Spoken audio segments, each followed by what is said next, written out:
अपने 20,000 मुस्लिम नौजवानों की कुर्बानी इस्लामिया इंटर कॉलेज के मैदान में देने जा रहे हैं। चाहे पुलिस से मरवाओ, चाहे मिलिट्री से मरवाओ, चाहे अपने उन आतंकवादी गुंडों से मरवाओ, हम मरने के लिए, जान देने के लिए तैयार। ये एहसान नाशनास लोग हैं, एहसान फरामोश लोग हैं। ये वो लोग हैं असल में इनके अगर गौर से आप देखो, ये वो लोग हैं कि जब गांधी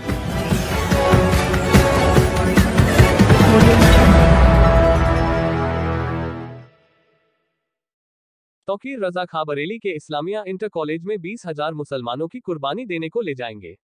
नमस्कार, आप देख रहे हैं सच का प्रतीक यूट्यूब चैनल खबर बुलंद भारत।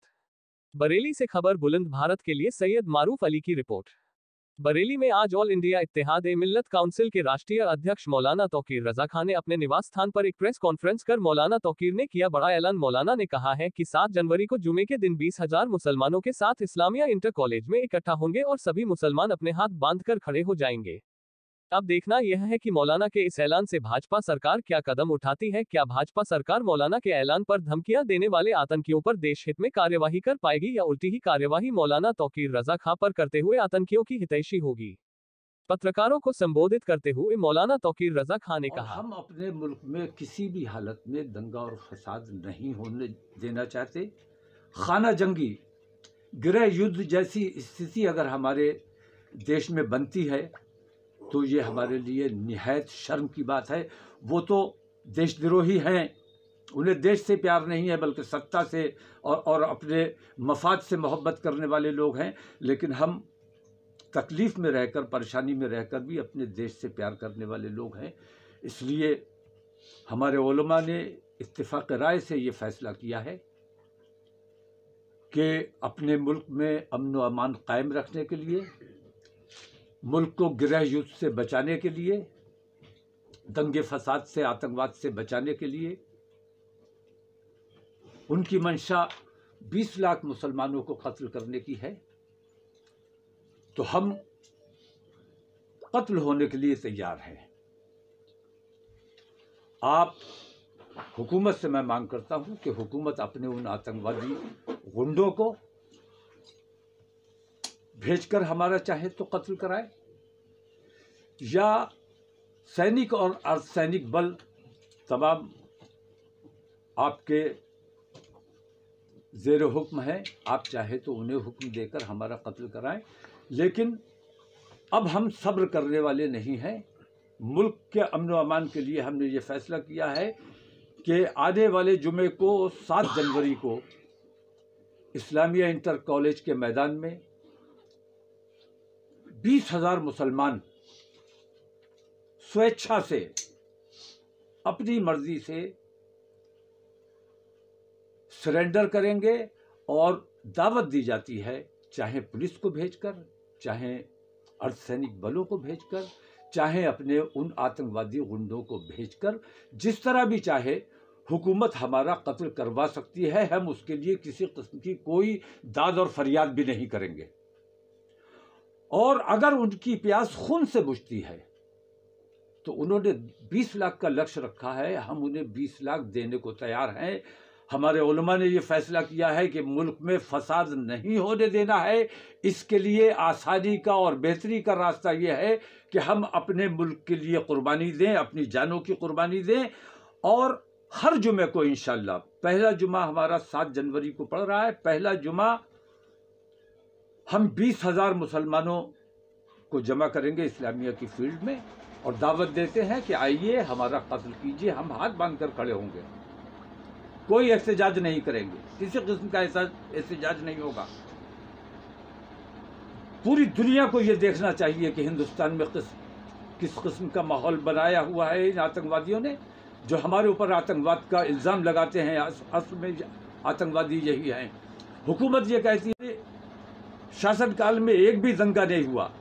मैं ये कहता हूँ कि असल दंगा ही तुम ही थे, तुम ही दंगा कराते थे। आज तुम हुकूमत में हो इसलिए दंगा नहीं होता है। तुम जिस दिन हुकूमत में नहीं रहोगे फिर दंगे कराओगे।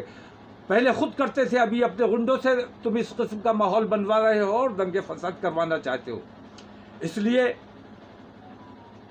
आने वाली 7 जनवरी को जुमे की नमाज इंशाअल्लाह इस्लामिया इंटर कॉलेज में 20,000 हमारे نوجوان مسلمان نماز ادا کریں گے اور نماز کے بعد ہم دعوت دیتے ہیں ہمارے دیش کی ایکتا اور اکھنڈتا کو جو لوگ برباد کر دینا چاہتے ہیں، ہم تیاگ کی بھاونا سے، قربانی کی بھاونا سے، اپنے دیش پریم کی بھاونا سے ہم کھڑے ہیں، ان کا انتظار کر رہے ہیں کہ آئیے ہمارا قتل کیجیے۔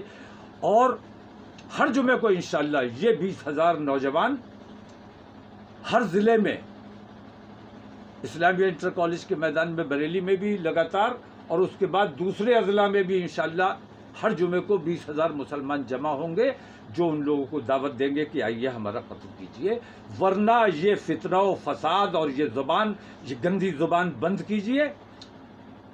یہ سلسلہ ہمارا تب تک جاری رہے گا، یہ احتجاج ہمارا تب تک جاری رہے گا جب تک ایسے دیش دروہیوں کے خلاف سخت کارروائی نہیں کی جاتی ہے، ان کو گرفتار نہیں کیا جاتا ہے، دیش دروہ کے مقدمے ان پر قائم نہیں کیے جاتے ہیں۔ بلکہ میں تو مانگ کروں گا کہ سنسد کا وشیش ستر بلایا جائے اور سخت قانون بنایا جائے کہ اس قسم کی حرکت مسلمان کرے یا ہندو کرے، اس کو سخت سے سخت سزا دی جائے گی۔ آج ایسے قانون کی ضرورت ہے۔ تو زیادہ تفصیل کی بات نہیں ہے، جو علماء نے فیصلہ کیا ہے، یا آپ کی زبان میں کہوں کہ مسلمانوں کی دھرم سنسد میں، ملی پارلیمنٹ میں جو ہمارے علماء نے اتفاق رائے سے فیصلہ کیا ہے، میں نے اس سے آپ کو متعارف کرا دیا۔ اور اب آنے والے ایک تو جمعہ پرسوں ہے، اس کے بعد ہم 7 جنوری کو 20,000 مسلمانوں کی قربانی انشاءاللہ، کیونکہ ایک بات میں واضح کر دوں، یہ بات میں نے پہلے بھی کہی تھی کہ ہمارا بچہ جب پیدا ہوتا ہے مسلمان، جو بچے کے پیدا ہوتے ہی اس کی ختنہ کروائی جاتی ہے، اور اس نوزائیدہ بچے کا خون اپنے دیش کی مٹی کو پلایا جاتا ہے، اس دعوے کے ساتھ کہ وقت آنے پر اپنے دیش کے لیے اپنی جان قربان کرنے کا جذبہ رکھے گا۔ تو ہم پیدا ہونے سے مرنے تک اپنے دیش کے ساتھ ہیں، دیش کے ساتھ رہیں گے، اور دیش میں ہمارے امن و امان قائم رہے۔ خاص طور سے میں اپنے ہندو بھائیوں سے یہ کہنا چاہتا ہوں کہ اگر ان چیزوں سے آپ خوش ہو تو کیسا دیش آپ بنانا چاہتے ہو میں نہیں جانتا، لیکن میں اپنے نوجوانوں کو آتنکوادی نہیں بننے دینا چاہتا۔ انہوں نے 20 لاکھ مسلمانوں کی بات کی ہے، تو اگر 20 کروڑ مسلمان ہندوستان میں جو بستا ہے، تو 20 لاکھ مار کے کتنے مارو گے؟ 1% مریں گے تو باقی 99% جو بچیں گے وہ کیا حشر ہندوستان کا کر سکتے ہیں؟ ہم کسی بھی حالت میں یہ نہیں چاہتے کہ ہمارے مسلمان بھائی اپنے دیش کے خلاف یا اپنے دیش واسیوں کے خلاف کسی قسم کی کوئی کارروائی کریں۔ اس لیے ہم 1% اپنی قربانی دے کر اپنے 99% مسلمان بھائیوں کو بچا کر دیش پریمی بنا کر رکھنا چاہتے ہیں۔ ہم اپنے بچوں کو آتنکوادی نہیں بننے دینا چاہتے۔ یہ آتنکوادی جس دن ہمارے محلوں میں گھسنے کی کوشش کریں گے، زندہ تو واپس نہیں جائیں گے، لیکن ہم نہیں چاہتے کہ ہمارے محلوں میں ایسا ماحول بنے کہ یہ قتل کرنے نکلے اور ہم اپنی آتم رکشا کے لیے ان کو قتل کرنے پر مجبور ہو جائیں، کیونکہ ہم اپنے بچوں کو آسانی سے قتل نہیں ہونے دیں گے۔ اس لیے حکومت کو یہ چاہیے کہ اگر دیش میں امن و امان بنا کے رکھنا ہے تو ایسے بے ایمانوں اور ظالموں کے خلاف سخت سے سخت کارروائی فوراً عمل میں آنی چاہیے، اور اس میں کوتاہی کی گئی، لاپرواہی کی گئی، غیر ذمہ داری کا مظاہرہ کیا گیا تو پھر دنیا کو دکھانے پر ہم یہ مجبور ہوں گے کہ ہندوستان میں کس قسم کی بے ایمانی اور کس قسم کی نفرتوں کا ماحول چل رہا ہے۔ ہم نہیں چاہتے کہ ہمارے کسی قول، ہمارے کسی فعل کی وجہ سے ہمارے ملک کی بدنامی ہو۔ اس لیے ہم یہ چاہتے ہیں کہ آپ لوگ بھی اپنی زبان، اپنا طریقہ، اپنا جو آپ نے رویہ اختیار کیا ہوا ہے، اس رویے کو فوراً ترک کر دیں، کیونکہ یہ ہمارے ملک کو بدنام کرنے کا کام کر رہا ہے۔ بہت شکریہ۔